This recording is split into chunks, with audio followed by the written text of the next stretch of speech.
Hey, what's up, everybody? Welcome into Onorato and Company on the road. And this is an absolute first inside the beverage center of all beverage centers in the capital region, Minogue's Beverage Center. The Shipyard Pumpkinhead is already out and ready to go for that fall season. You never get too early with the pumpkin stuff. Everybody knows that. The pumpkin spice, it's already everywhere. It is also here at Minogue. Saratoga Eagle's been a great partner of the show, Michelob Ultra. And we are ready to rock for football season with them as well. We've got baseball stuff to get to here. The Mets and the Yankees have now played 4 regular season games. Will we see any more this year? The only way that happens is if they meet in the World Series. We've got Tiger Woods and Rory McIlroy teaming up with the PGA to maybe take on Live Golf a little bit. We've got Greg Gattuso, UAlbany football head coach, on the show as well as they get ready for one heck of a season opener at number 10 Baylor in a little more than a week. We'll talk with the coach, and Ashley Miller, of course, will join here as well. Let's get things going here from Minogue's in Malta on Onorato and Company.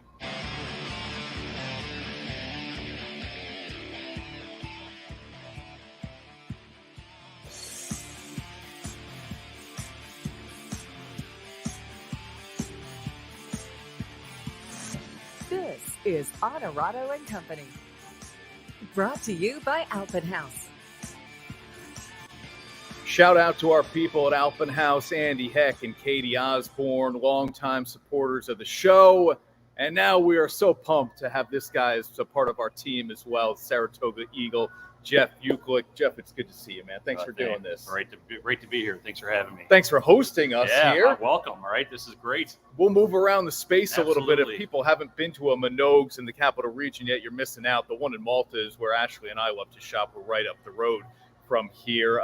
By the way, you guys have had a big summer at Saratoga Eagle, courtesy of Eagle. The Budweiser Clydesdales were in Saratoga Springs. What was that experience? That was unbelievable. It was a great week to host the Clydesdales. We had them at the track for the first time in 15 years. Yeah. They got to walk around the track. I mean, the fans loved it. We went up Broadway in Saratoga.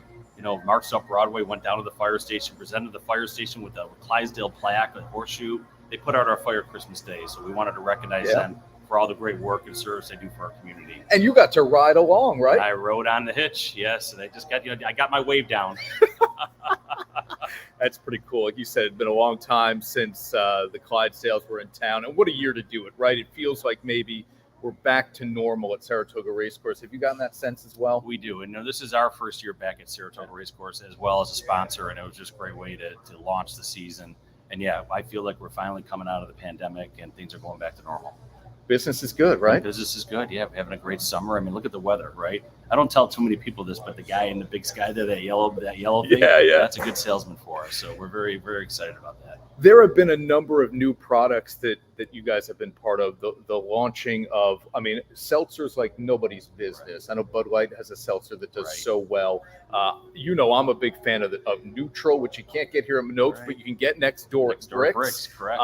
That is taken over High Noon. I don't want to hear from you, High Noon people. Go out and get Neutral instead. It's better.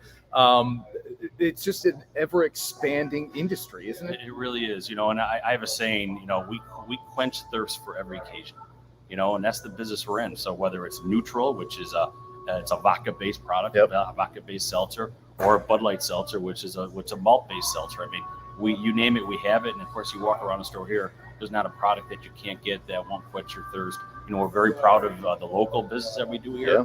We supply a lot of local breweries and sell a lot of their brands, and they're great to work with. Common Roots is awesome. Yes. Frog Alley is great. Go up north to Paradox. Paradox, Northway Brewing is a great partner. So they're all just good local partners, and they make great beer. Yeah. And by the way, it isn't only alcohol that Saratoga Eagle reps, but obviously it is what certainly they do best. And we're proud to have Michelob Ultras as part of the show here as well. All right, because we've got you on a sports talk show, we have to talk a little bit of sports here. So let's do it. What does a successful season look like for the Bills? If they've had success, what does that mean this year? There's only one thing, a Super Bowl. Okay. Period, right? They're poised for the Super Bowl. And you look at the way that team has performed over the past couple of years. It was 13 seconds, really, that killed that season. But I think they no doubt have the talent. Yes. All right. The question is, do they have the coaching that can get them over the hump? And that's what I'm going to be watching this year. But the talent on that team and the drive and the will to win, we have a core value in our company, will to win. The will to win for the Buffalo Bills is beyond anything else, and the will to win to their fans. Bills Mafia, you can't beat it. You're from the Buffalo area. When is am. the last time hopes were this high for a Bills team? Well, do you have to go back to the 90s? You have to go back to the 90s, Jim Kelly years. I went to one of the 4 Super Bowls that they lost, right? And those 4 years in a row going to the Super Bowl, pretty amazing accomplishment in sports. Go there 4 years in a row. Also amazing losing 4 years in a row. So, Well, look, I'm a Braves fan. We won 1 World Series in 5 shots in the 90s, so I feel most of your pain as well. Nobody sells hope like the Buffalo Bills. How many games will we go to this year? I don't know. I haven't decided yet. I went to 3 games last year, and they lost all 3 games at home. So I'm thinking maybe I'll stay back, maybe go to away game. I think I did joke with you. I'll bring you to the Packers game because then maybe I guarantee Green Bay a victory. Yeah. All right, before we let you get out of here, Jeff, best wings in Buffalo. As a guy who knows Western New York like nobody else. And my favorite wings are Duff's by far. Yep. I know everyone talks about the Anchor Bar. Anchor Bar is a great partner, and they're great. They're a great customer of ours. But when it comes to the wings, got to go to Duff's. I would say if you've never been to Buffalo before, you've never had wings in Buffalo before, go to Anchor Bar because of the experience. Right. If you want the quality of the wing, go to Duff's. That's how I felt. I couldn't have said it better. The pumpkin head behind. Yeah, is it ever know. too early for fall beers? It never is, obviously, because they're selling. But I think it's too early. Angelo, my general manager, I'm like, Angelo, really fall beers? But if you go into any other stores, the fall season's here and people are selling fall products. So and there's a seltzer too. Yeah, amazing, right? Yeah. There's seltzer for every season, seltzer for every occasion. Good luck to your Bills. Hey, thank you, man. Great to be here. All Jeff, right. Appreciate the partnership. Thank you. Oh, thank you so much, honestly, for the support. You bet. Saratoga Eagle and Michelob Ultra with us here, and the president of Saratoga Eagle stopping by here at Minogue's in Malta. We'll bring Ashley Miller into the mix here. I'll walk around this place and show off. I mean, this warehouse is incredible. I might even dip into the freezer and see how long I can last there before I need to take a commercial break and bail out of there. All right, let's take a quick break here, though, on Onorato and Company. When we come back, we'll get into that Subway Series we saw earlier this week. Will we see the Yankees-Mets again face off come October? We'll talk about that. We've got UAlbany head coach Greg Gattuso coming up on the show ahead of that game at Baylor. But first, a word from Michelob Ultra. I don't care what kind of stories that's been told on you. That may be a lot of things in life you used to do. If you can't give true love to me, I'll understand. Just do the best you can. Michelob Ultra, 2.6 carbs and 95 calories.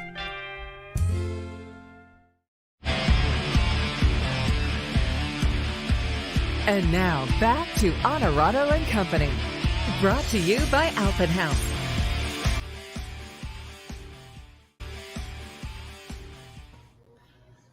All right, back here at Minogue's in Malta. Ash, it's good to see you. Thanks for hanging through that interview with our buddy Jeff Buklick, the president at Saratoga Eagle, and shout out to his incredible team there, John and Abby, who have been supporters of the show since we had a meeting with them a while ago. It's great to have them as the official distributor on Onorato and Company.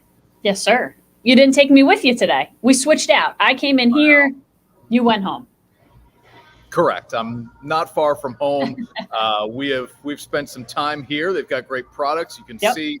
I mean, look at just. I'll get out of the way. Yeah. I mean, I'm close to kind of the local beer section. I'll show off some more of that, though, as we do the show. We've got breaking news to get to here, Ash. Let's just do it right off the bat. Chet Holmgren, one of the top picks in this past year's NBA draft. Oklahoma City Thunder, played 1 year at Gonzaga, is an absolute stud, or we really kind of figured he would be. Out for the season with a Liz Frank injury. He injured his foot playing in that Pro-Am, whatever you want to call it, in Seattle. He gets injured. There was moisture on the floor. They had to stop playing because it was a little bit of a mess. And what did I say to you yesterday about this situation? You're not LeBron James. You're not 38. You haven't already done what everybody wants you to do in the NBA. Just focus on your NBA rookie season. I know this is fun, and you go play with some legends in the sport. I get it all. But just focus on being a rookie in the NBA and fulfilling what the Oklahoma City Thunder want you to be. You're 19 years old. My thought is always like that to me, and I get it, it's not pickup, but it's almost like he went home and played pickup and hurt himself. To me, it's the same thing. Like, you've yet to play a single game for the team that drafted you, and already you're going to miss the entire season. And I know there are a lot of people out there, his body type is, I think, one that draws attention because he's probably going to be more injury prone, or at least that's kind of what people thought. And he already looks fragile.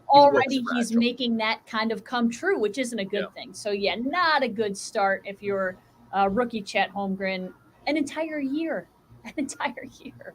And look, I'm frustrated by this because, I love the NBA. I love basketball. I wanted to see what Chet Holmgren could be, right? Everybody compares the body type to a Kevin Durant, who, by the way, we'll get to in a second. And you said it, like he looks fragile. He looks frail. Can his body hold up to an 82-game season? Well, it didn't even hold up against NBA competition. Yeah. LeBron crossed him over, and now we've got a Liz Frank injury, and he's out for the year. I hate to see it. And to your point about if he were at home playing pickup, I could forgive it. Like, hey, you know what? He's going to play basketball outside of the Thunder facility. It's just going to happen. But do you have to be in this gym where you've got condensation on the floor because they pack the people? Like, he's not just at a buddy's house playing in the driveway where you get a freak injury. This was set up for something to happen to somebody, and unfortunately, it's Chet Holmgren. Yeah, and I still don't think, I'm not about playing pickup in your buddy's driveway. Like, if you're going to get injured, it better be in a gym where you are practicing to get better, not like messing around with your friends in a driveway or at a high school gym with your friends who you used to play, high school ball with. Like, to me, none of that is acceptable. The pro-am, I understand, like, he's not the only guy there doing it, but he's not LeBron James, like you said. He's not. Sam's watching.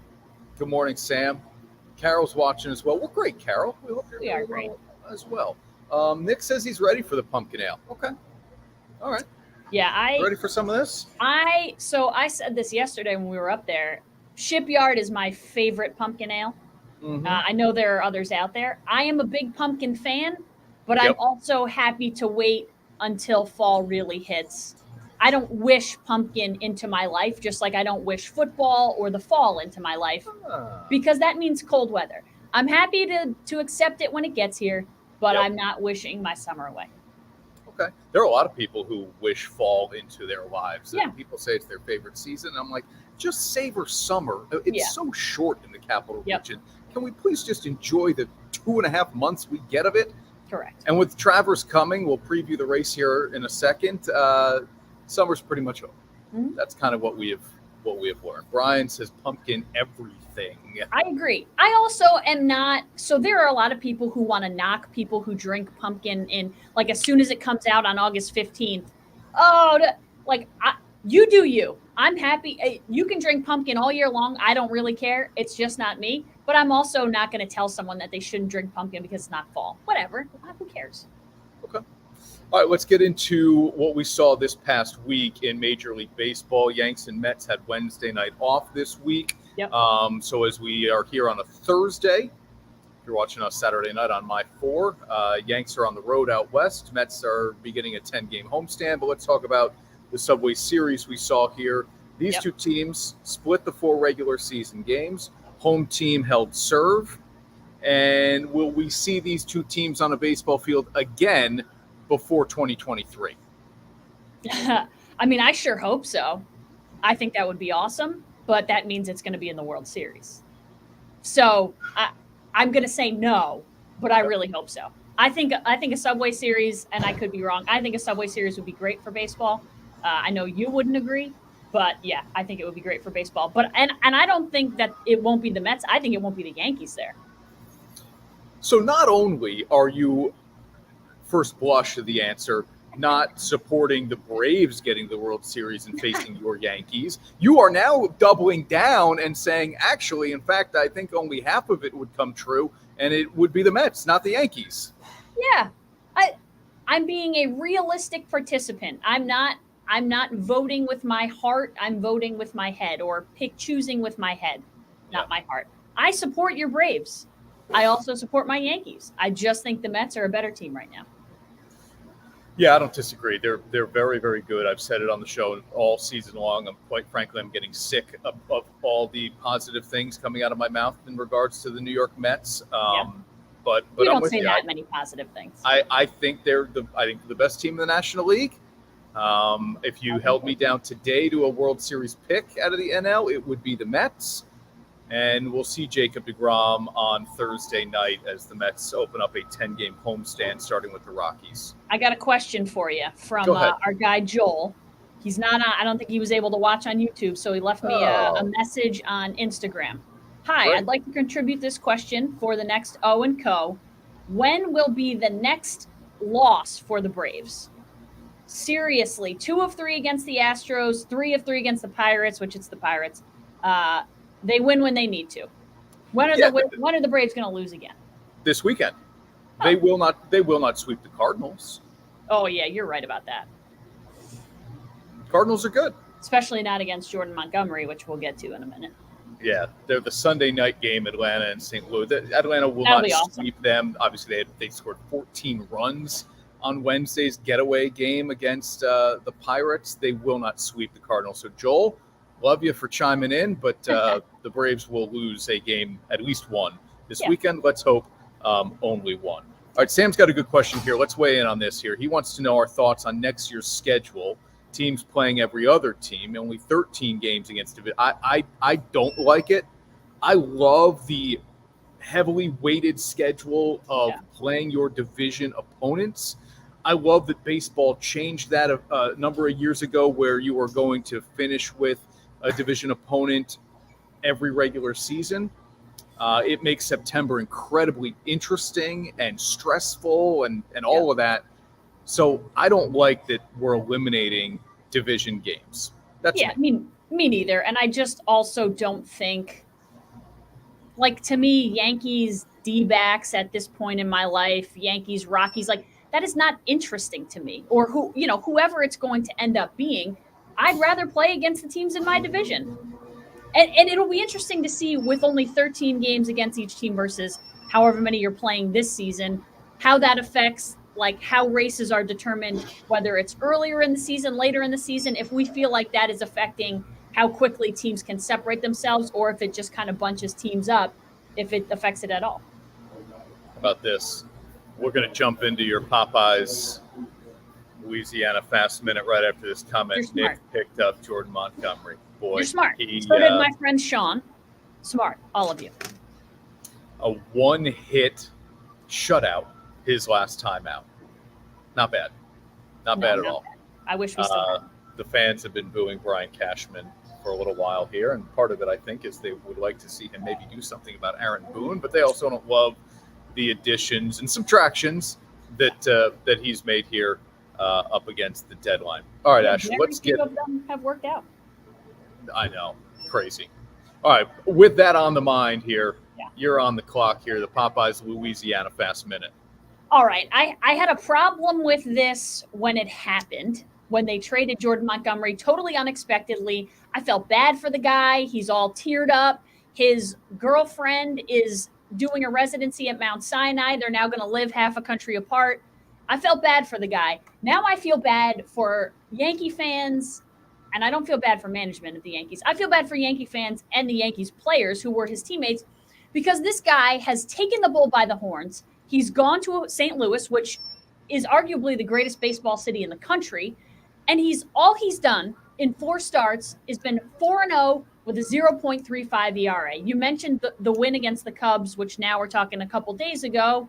If you're in the re-air, it's a few more days than that. His first career complete game, 1 hit, complete game shutout. The guy doesn't walk a person since he's been, I think maybe he has 1 walk since he's been with the Cardinals, 25 innings. absolutely ridiculous what he's doing, but good for him because you know what? He's making Brian Cashman look like a total idiot. And he has given Yadi Molina a lot of credit. Yeah, He said that Molina's guidance, I think, was it the one-hit shutout where he said, I didn't shake him off once. And maybe he said, since I arrived in St. Louis, I haven't shaken Molina off once. Whatever he says, I'm throwing. And, man, has it worked out. Yeah, and listen, they've got Jose Trevino is an all-star catcher, but Yadier Molina is a first-ballot Hall of Fame catcher. There's a difference. All right, one quick timeout here. When we come back, my Popeyes Louisiana Fast Minute. We're sticking with baseball, but we're talking about attendance and extracurricular activities within a major league ballpark. I should have asked Jeff about this because it's been long reported that these types of things have happened at Buffalo Bills games or NFL stadiums. It probably happens everywhere. Yes, we know it happens everywhere, even outside of sports. Yeah. Okay, we'll leave you with that. And when we come back, my Popeyes Louisiana Fast Minute here on Onorato and Company. UAlbany head coach Greg Gattuso still on the way. News about Kevin Durant and the Brooklyn Nets, of course. We'll react to that, and we will preview the Travers Stakes at Saratoga Racecourse. Back in 30 seconds, everybody. Fire, water, smoke, mold, and sewage cleanup. Reconstructing your home after a disaster can be both stressful and demanding. KPM Restoration will work quickly to restore your home. We'll help provide complete damage restoration to your property. My problem was that I was traveling. There was a leak in my basement. We called KPM. They came in at 9 o'clock at night and were there till 2 o'clock in the morning until the problem was solved. KPM Restoration. We'll get you back to normal.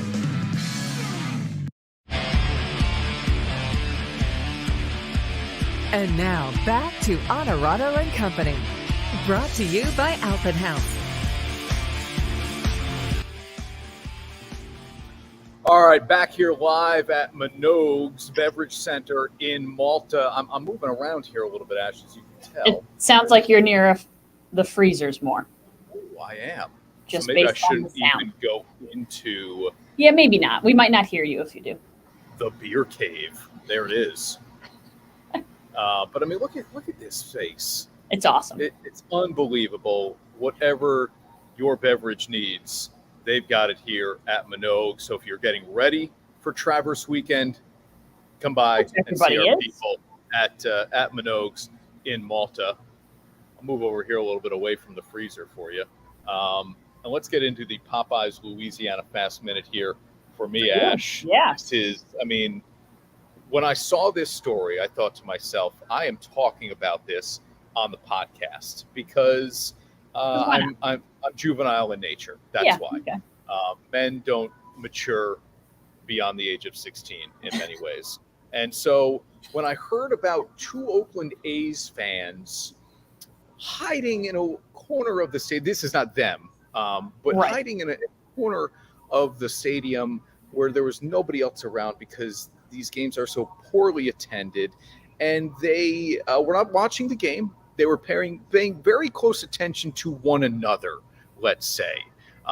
And I said to our executive producer at the station, I said, this couple must have kids at home because they thought the only way we're going to get this necessary intimate alone time is to go to an Oakland A's game where there's nobody else around. And as you can see in these pictures, that is the case at the Oakland Coliseum. And so if you are a couple and you need a little time together, you know, pay the cheap amount to get into an Oakland A's game and have at it.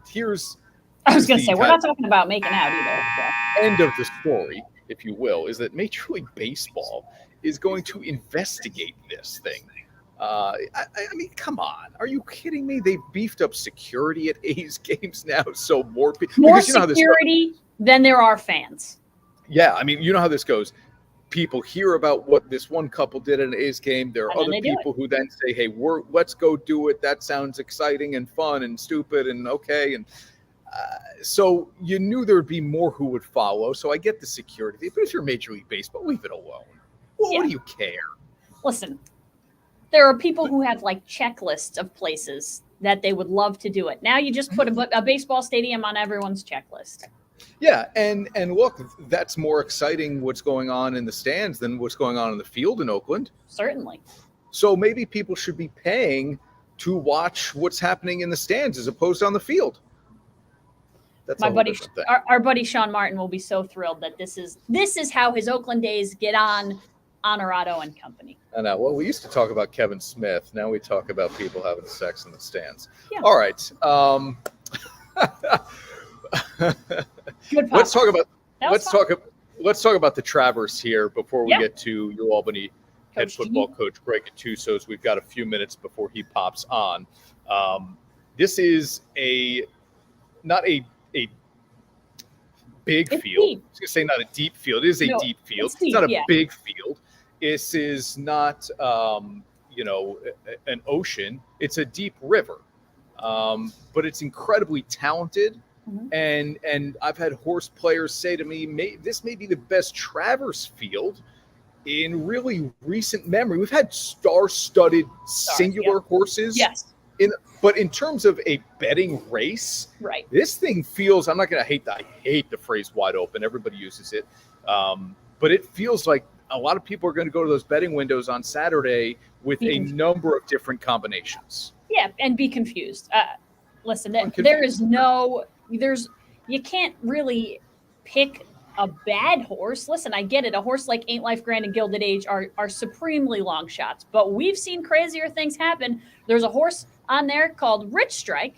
I got a little bit of a misspelling, not Rick Strike, but Rich Strike. Oh, no. Catch that. Who was 80-1 in the Kentucky Derby. Oh, by the way, he went and won it. But you've got the Kentucky Derby winner. You've got the Haskell winner. You've got the Jim Dandy winner. You've got the Preakness winner. You've got all of those in this race. And yet, like you said, I don't know if I'd call it wide open. Epicenter is the clear favorite. But when you get 8 horses in a race, anything can happen. Yeah. Fun betting So, race. Rich Strike, you're right. Not only was he the Kentucky Derby long shot, he still is not getting enough respect from us at Onorato and Company to properly spell Rich Strike. I know. Okay, so Epicenter's the favorite, but Epicenter still is looking for his first grade 1. Yes. This race certainly may determine the 3-year-old champion of the year, even if Epicenter as the favorite wins, and it's his only grade 1 of the year. He still may be the 3-year-old champion of the year. If Rich Strike wins, he's certainly 3-year-old champion of the year. You get the Derby and the Travers, and then we'll see what happens, obviously, at the Classic. But if Chad Brown is to win this race with one of his 3 horses, which one would you put money on? Early voting, Zandon, Artorias? I mean, I'm a little bit of a prisoner of the moment, so I would go Artorias, but clearly everyone else is a prisoner of the moment because he's the betting favorite of Chad's 3. I think we said he was 7-2, or 9-2 maybe. I think obviously people have seen, well, he won last time out in the Curlin, so people have been kind of, oh, he turned heads, he maybe surprised people. So that's who I would go with. We haven't seen great stuff from early voting in the recent past, but maybe Zandon has a big race. Listen, he won the Preakness. He's capable of a big race. If I have to pick one, I'm going Artorias. I feel like I've been high on Epicenter. I think I picked Epicenter to win the Derby. Okay. Then I had early voting in the Preakness, and then I probably botched the Belmont completely. Well, Zandon won the Epicenter. Preakness. I'm sorry. No, early voting won the Oh, Preakness. sorry. Okay. Yeah. Okay. You're right. So I was at the track when on Jim Dandy Day, Epicenter was phenomenal. Yep. And I love the Dandy winner once over the track, but I just feel like this, I don't know, something not strange, but maybe a little surprising is going to happen on Saturday in this race. Yeah. And I think the most interesting thing, and we are not, I will admittedly say, I've learned a lot about horse racing in my 10 plus years here.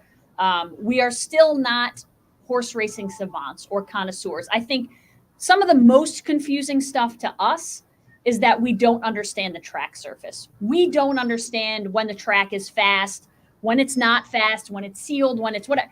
We don't understand how that affects things really, and what horses are going to be better because of that. According to everyone, this track is as fast as it's ever been, and it's changed significantly in the last 5 weeks. So does that affect someone differently. Like Epicenter ran great on this very different track 4 weeks ago. Does that mean he doesn't run great on this very different track 4 weeks later? I don't know. So I think more people could speak better to that than we can.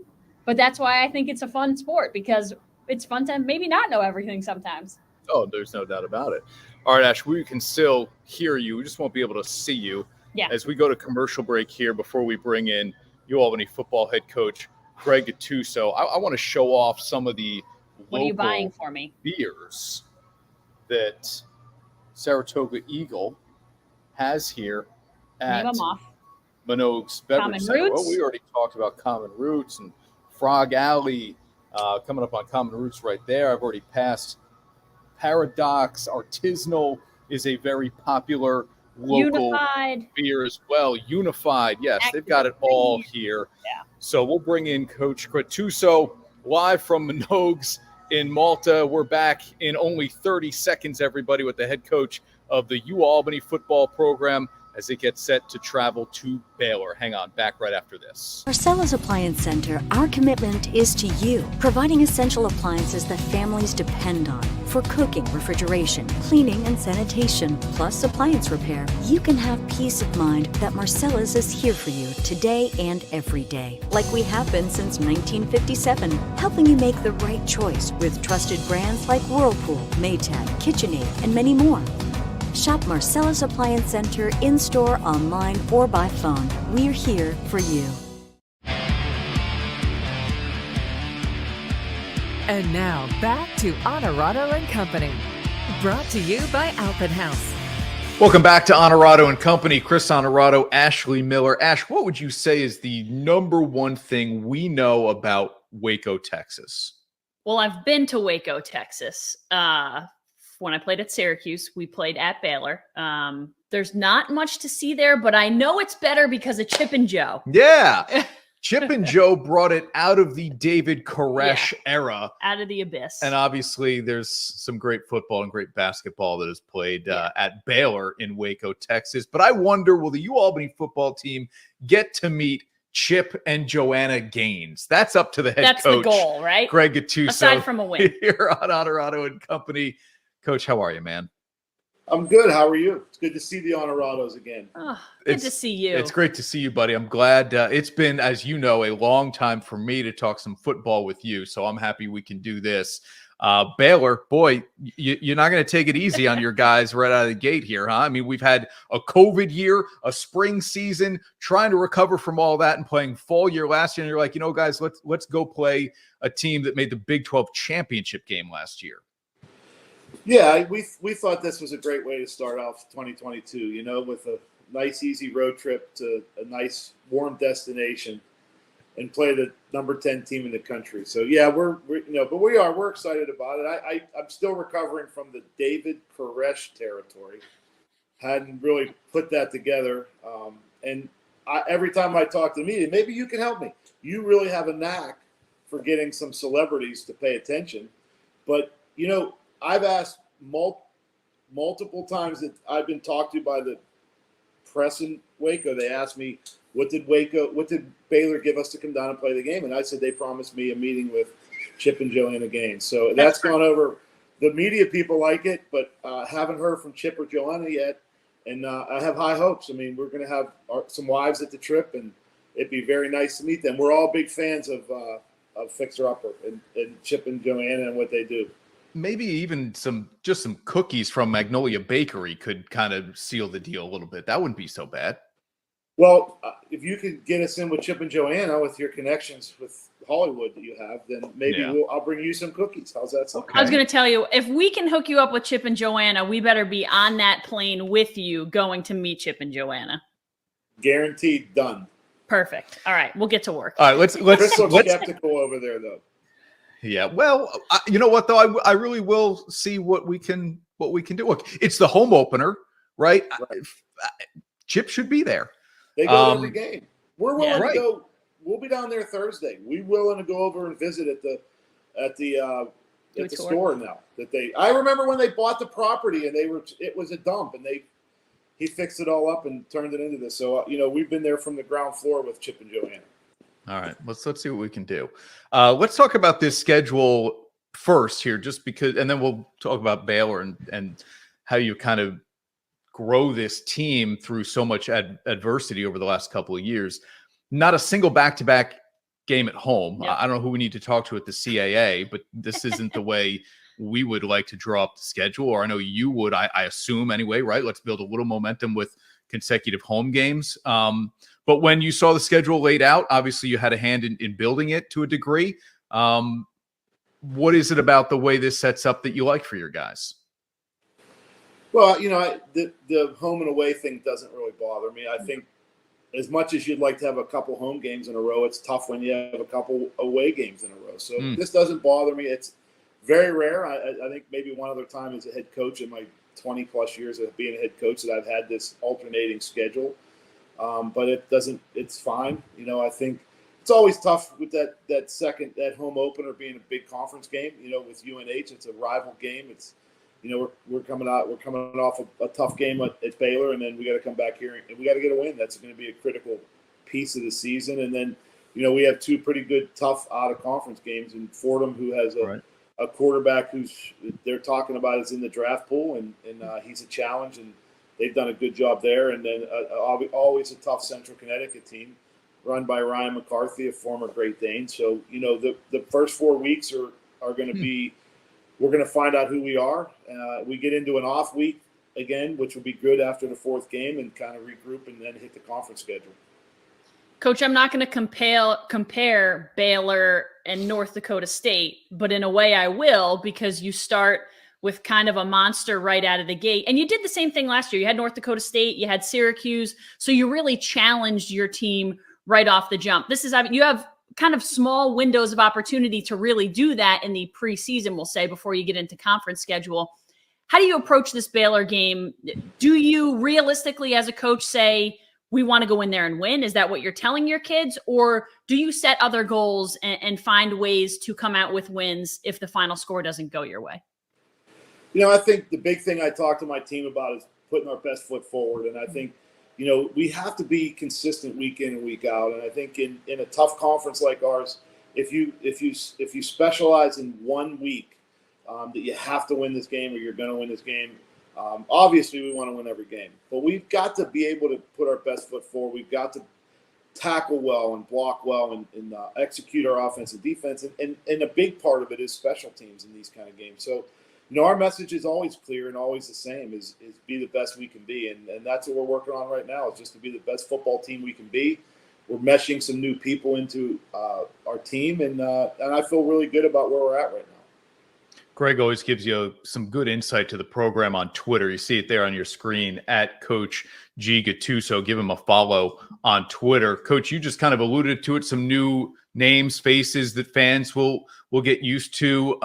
You have a new offensive coordinator. As I just, we talked about the COVID year, a spring season. Do you feel like this summer, and now as we get really into camp, that things are back to normal for you guys? Are you as a staff and as a head coach able to approach this season the way you normally would pre-2020? Yeah, I feel good about our kids. I mean, we have a full training cycle in. I think the hardest thing here that hurt us, certainly in the 2021 year, was more the lack of training than in the amount of training we missed. But we're fully done. Coach Barber has done a great job. Our kids look great. We're back. I mean, we expect a good football year out of us. We feel everybody had terrible problems in 2020 and 2021. I don't even look back at it. The kids, we're all looking forward to go out and go play Baylor, and it's a massive challenge for us. I mean, they're ranked number 10 in the country, number 8, number 12. They're a good football team. It's far and away the highest level program that Albany's ever played, and we're excited about that. I mean, that's something. We have a lot of kids here that want to play in the NFL, and I tell them all the time, this is a showcase for you. Go play, But watching tape, obviously Baylor's very good. They're very deep. Coach Aranda does a great job, but at the end of the day, we have to be ourselves. If we're going to have any chance to push them deep into the second half, that's the goal in these kind of games. Is you got to get in deep water with them and hope that they they get nervous. FCS, I've been on that end. I know what it's like going into the fourth quarter up, 10-9 when I was at Maryland over Towson, and that was, you get a little nervous in those situations. But they're a really great program, and hopefully we can go down and have a great experience, play our best football, and come home healthy. Coach, you mentioned all the kind of new pieces that you're trying to incorporate. You got a guy like Todd Sibley who comes in as a transfer running back. But when I looked at your roster, the thing that stood out was youth. I saw a lot of freshmen, sophomores, and some of those guys did get good time last year. A guy like Larry Walker Jr., who is still young, and a couple other names who, especially in the secondary, I think got a lot of really good playing time as youth. How important is that to some of those guys who will, I think, be kind of cornerstones, particularly on the defensive side of the ball for you? Yeah, I think that's the thing people don't realize about us. We're very young. Mm-hmm. We only have, I think, 5 guys that are actual seniors, end of their eligibility. And the transfer portal certainly changes that dynamic a little bit, but we are young, but we have experience in whether it's here or somewhere else. We feel really good about what we were able to accomplish in the transfer portal. We lost good players. Look, we lost guys like Jared Verse was a really good football player here, Dan D'Amico.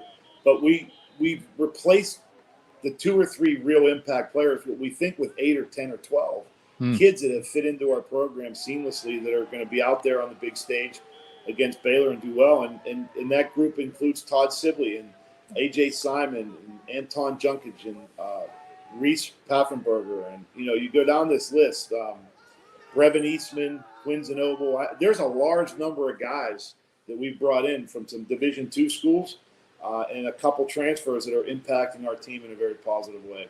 I think that's really interesting. I want to just stay with that for a second here because my mindset has always been, boy, this is bad. The transfer portal is bad for programs at the FCS level. But you're putting a positive spin on it here. Like, hey, guys, we don't have to be the ones who are just picked on all the time by some upper level pro. We can go out there and find kids who maybe were under recruited and have an opportunity to play at a high level in the CAA. Is that what I'm hearing? No question. I mean, I come from that level. I coach at Duquesne, and there's great football players everywhere. RPI has some great football players. Union has some great football players. There's a lot of great players out there. We're going to get poached. We know that. And, it's funny. I was texting with Coach Killings today, and we were talking about how the difference how kids are nowadays and stay the course and all that. And I texted him back. I might be old, but I've always been adaptive. I understand things change. I'm not going to sit around and complain. We wish Jared Verse great. He's starting at Florida State. He's doing fantastic. I'm proud of that. I'm proud that we recruited him when no one else offered him a scholarship. But not going to sit around and whine about it. We're going to go out and find players that fit what we do, and we did that. And I commend our coaching staff. It's a lot of work. Big schools have scouting departments now. Like my coaches went out and busted their tails watching hours of tape of kids from Division II and Division III. The 4 Division II kids we brought in here are either starting or playing significant minutes, and I'm excited about that. They're going to be those 4 guys are going to be great football players for us moving forward. Coach, I think it says a lot about you and your staff that you can say something like, I'm proud of the fact that Jared Verse has now moved on. Like, you guys can take a little bit of credit for not only being the only ones to offer him a scholarship and recruit him, but helped him develop to the point where he's going to go play in the ACC and probably the NFL someday. That's how good he was, and we were all able to see that. So I think that's pretty big of you, number one. Let's go to the quarterback position. We saw Joey Carino a lot last year. Does he have competition? I know you always say it's an open competition. Where is your quarterback spot at now, and how good do you feel about that? See, this is usually the question I bug you with. Ash beat me to it. Well, I'm glad you guys are sharing being a pain in my butt. We're married, that's how it goes. Yeah, I get that. No, Reese is going to go into the Baylor game as number 1. He's been spectacular in camp. It was funny. We were at practice on Sunday, and we had a visitor, Roger Weiland, at practice. And when the scrimmage was over, he looked at me and said, He goes, I don't think I've ever seen the offense beat the defense like that before. And I was like, well, it's because he's good, you know. Mm-hmm. But we feel good at all our quarterbacks. You know, Joey Carino and Tyler Sikowski are very close. I'm not even picking a number 2. They're both number 2s, and certainly are still not out of this picture. I don't know what these guys are going to do in games, you know, and you are not the starting quarterback until you start winning football games, in my mind. And so, you know, right now Reese is in the number 1 spot, but Joey and Tyler are both doing very well. I'm really happy with both of those guys, and we're planning on playing all 3 quarterbacks in this football game to get experience and because it's a long season, and Joey and Tyler are very good, you know, and I just think Reese just has a little more experience, and he's got some tools that are, you know, he's got some A+ tools, and it's going to depend on how he does in games. I mean, that's when you pick a starter, you know. Maybe by the off week, we'll have a better feel of who the actual starting quarterback is moving forward. Through the Baylor game, and then obviously you said, look, there's no time to just kind of ease into this thing even beyond Baylor with UNH coming to town week 2. But if there is one aspect of this team that struggles early on, Coach, what is it? What level of this team will you say, hey, this is a strength that can carry us if part X doesn't play well? I don't want to put it on the offense or the O-line or the running or whatever. Where do you feel like there's a strength to say, hey, we can win an ugly game because we're really good in this area? Yeah, you know, I mean, it's a great question. It's hard when you're in camp because, you know, you don't know if one side's strong and the other side's weak, or if they're both strong or one's strong. So you know, you get into that a little bit, but my experience tells me, you know, that we have some explosiveness on offense that we had in 2019. We really struggled with last year. You know, Sibley breaks long runs. I think Jose Lopez and Landon Alexander, we have depth at running back really for the first time in a while. And I think the O-line, there's talent on offense. Thomas Greeny, we haven't talked about. You know, we got all kind of NFL scouts coming through here looking at Thomas Greeny. I think we have some explosiveness that we haven't had on offense, and that makes it hard on the defense. You know, so the defense has been, you know, playing well, but the offense has got the better of them at times. So it's a challenge. I do think that we have a chance to be good up front on defense, and you know, our Jackson Ambush is as good as anybody in our conference at linebacker, and our secondary's got some toughness to them. So, you know, I think the area of biggest improvement, though, which will really help us, is special teams. You know, I think, you know, Tyler Pastulik was the first team punter last year for Delaware, and he's here now, kicking great. John Opelka, we lost a really good kicker in Dylan Burns, but Johnny Opelka is a very decorated high school kicker for Pittsburgh that just been really good at practice, and I think Steven Sokach-Minich has won the snapping job. So that area is going to be better. Coach Nessel's our special team coordinator, and I'm seeing really positive things out of special teams at practice right now. Coach, do you change a lot when you change an O coordinator and bring in a guy like Jared Ambrose? How much changes from what you've done in the past? Because obviously you want to run kind of similar offenses, but I imagine you want to give Jared the chance to kind of put his spin on things and bring in some plays that maybe he likes. Yeah, you know, he's been really good. I think I just think that the sync between he and I is really good right now. You know, he's been an offensive coordinator for a long time. He coached with his brother, which is the hardest thing in the world, you can imagine. So, you know, my antics don't unnerve him. He's been around. He gets it. We have a really good chemistry together, and I literally haven't been in the room. You know, I mean, I always tell my offensive coordinators one thing: if I got to come in and spend time, we're struggling. You know, and you know, I want to be in the defensive room, and I'm working with the defensive line with Coach Calabrese, and so that's been my main focus.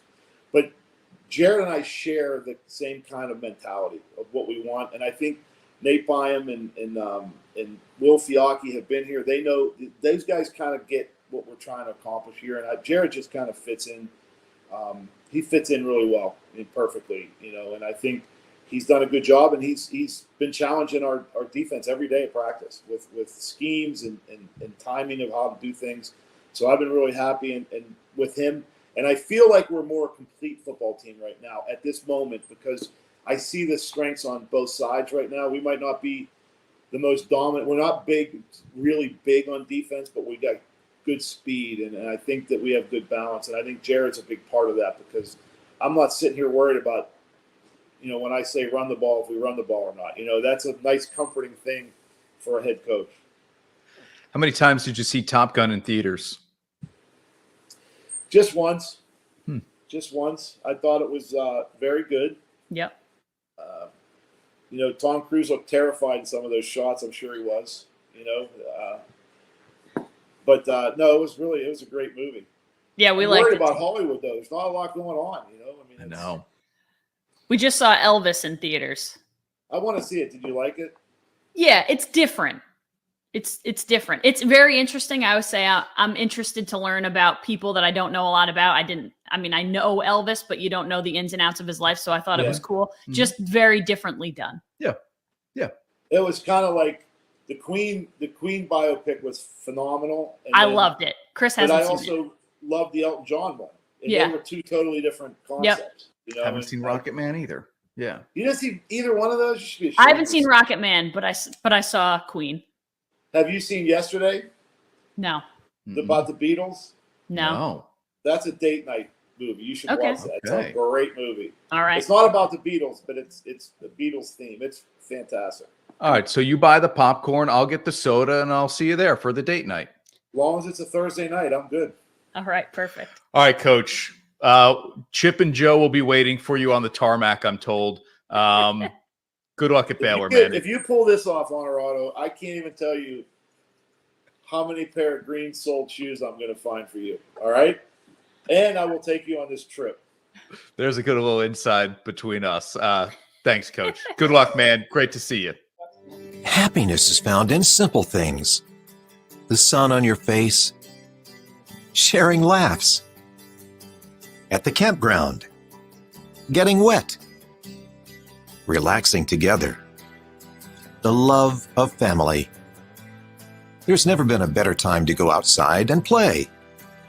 Alpenhaus Pool Spa Boat and RV, bringing families together and creating memories since 1964.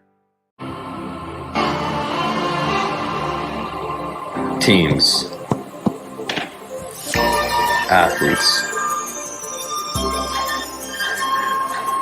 organizations. We're transforming the custom apparel industry through product and purpose.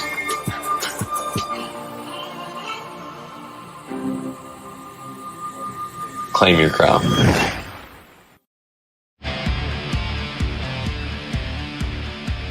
And now back to Onorato and Company. Brought to you by Alpenhaus. Back live now at Minogue's in Malta. A great spot, Ash, right down the road from where you and I are. Let's get into our dirty, difficult done. As you can see, the Bud Light Seltzer behind me. They've got seltzer of every brand here at Minogue's, whatever you need. It is still summer for many people, so come on down and get whatever you need beverage-wise at Minogue's in Malta. Let's get things going here. Performance Industrial's Dirty, Difficult, Done. And now, Dirty, Difficult, and Done. Presented by Performance Industrial. Shout out to our guy Bill Miller at Performance Industrial, the sponsor of this segment. There's no job that's too dirty, too difficult for his team to get it done. All right, Ash, you're up first, as always, here on the Triple D. All right, so my Triple D is Kevin Durant. And listen, he's difficult, period, for his team. That's teams that he plays for. He's also difficult to kind of determine. I went a lot of D's in this. Talk about Triple D. This is Durant's motives, difficult to decipher. What is he doing? Why is he doing it? He's the flip-floppiest flip-flopper in the NBA. The guy requests a trade. And then a couple of months ago, last month even, he really kind of barreled down and said, listen, it's me or it's Steve Nash and it's general manager Sean Marks. Yep. Me or them. And now all of a sudden it comes out, a joint kind of press conference deal. The Nets and his media company, Durant's media company, all right, I'm staying. Well, what has changed? What has changed? Because Kyrie Irving is still on this team. He opted into the last year of his deal, and that felt like the final straw for Kevin Durant, because it was like a day later that he was like, well, I'm out. I want to trade. I don't want to play here anymore. And now all of a sudden this relationship is repaired. He's going to play for Steve Nash. He's going to play for the organization that Sean Marks runs, and everything is going to be all well and good. And oh, by the way, he's going to do it with Kyrie Irving, who is a big pain in the butt, and we've already discussed him. But I just don't understand, like, how do people not have more questions than answers about this whole situation? Well, I'll just take my shot at it here. Here's what happened. Durant wanted a trade. Nets couldn't get anything of equal compensation. Well, we get that. Or reasonable compensation. So, okay, well, we're not agreeing to any of the deals that are currently on the table. So, Kevin, sorry, you signed a 4-year extension. You're stuck with us unless we can get a good offer from somebody else.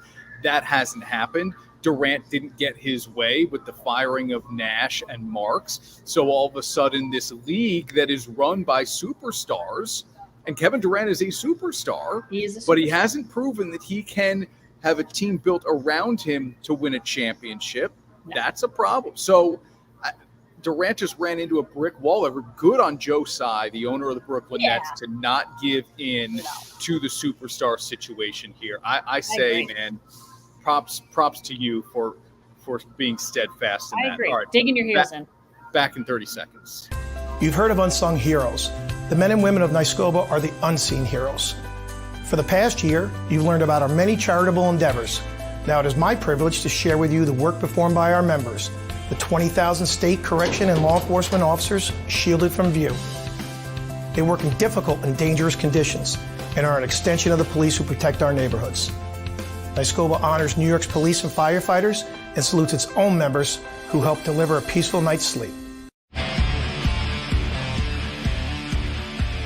And now back to Onorato and Company, brought to you by Alpenhouse. Okay, Ash, I have bad news when it comes to my dirty, difficult done here. Summer. It's done. Done. Want to know why? Because college football starts this weekend.